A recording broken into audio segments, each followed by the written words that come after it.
There's this whole other side to the investing world, a place where the really big, game-changing deals happen. But it's basically an exclusive club, and most of us are locked out. And the crazy thing is, it's not about how smart you are. Nope, it's about whether you fit a very specific legal definition. We're talking about the world of the accredited investor. And today, we're going to pull back the curtain and explain exactly what that is and why you should care. Yeah, picture this. You get a chance to invest in startups before they go public. The next big tech company, you could be in on the ground floor. Or you get access to these high-powered hedge funds or exclusive private real estate deals, the kind of stuff you will never see on a regular stock market app. But here's the catch, right? The velvet rope is up. Access isn't based on how many books you've read or how well you understand the market. It all comes down to a legal definition that, honestly, quietly shapes who gets a shot at some of the biggest financial opportunities out there. So that raises a few pretty big questions, doesn't it? Like, who actually gets into this club? Why is this rule even a thing? And maybe the most important question of all, if you do get in, does it really give you an edge? Is it the golden ticket everyone thinks it is? Let's dive in. Okay, first things first. To really get this, we have to understand that the entire concept hangs on the massive difference between two very separate worlds, the public market and the private market. So what is an accredited investor? Well, the official definition is basically anyone, a person or a company, that the SEC says is qualified enough to invest in these private markets. And that's the key phrase right there, private markets, because that's the land of fewer rules and way less required transparency. And this slide really nails the difference. On one side, you've got the public market. This is what most of us know and use, stocks, ETFs, the stuff you buy on Robinhood or Fidelity. It's heavily regulated for a reason, to protect us. But then you have the private market. This is where the startups and hedge funds live. It's way less regulated, much harder to see what's going on, and, well, a whole lot riskier.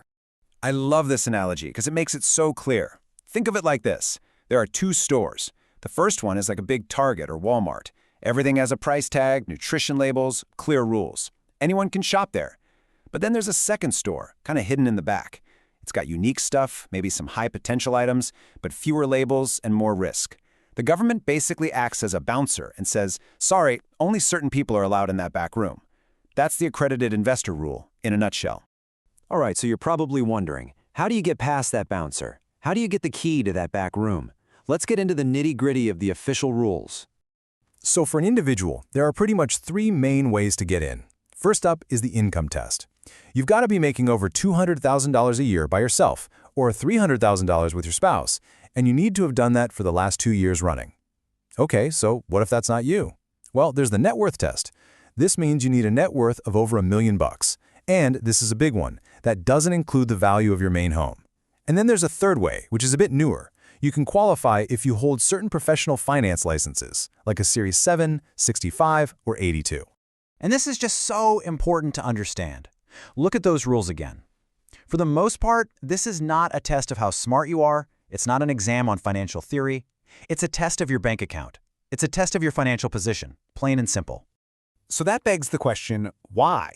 Why does this rule even exist? Why would the government actively block people from investing their own money? Well, it all comes down to this fundamental tug-of-war between protection and opportunity. The roots of this whole idea go all the way back to the Great Depression. After the huge market crash in 1929, millions of everyday people lost everything, often because they'd been sold super risky investments without any real information. So, in 1933, the government stepped in with the Securities Act, basically to force companies to be more transparent. Fast forward to 1982, and that's when the modern accredited investor rules we have today were really formalized, setting those money-based thresholds. And this is the tightrope the government has been trying to walk ever since. On one side, you have goal number 1, investor protection. The idea is to shield the general public from super risky, opaque deals where they could lose their shirts. But on the other side, you have goal number 2, capital formation. You want to make it easy for new businesses to raise money without the insane costs and hassle of going public. The accredited investor definition was the compromise, the filter they came up with to try and do both.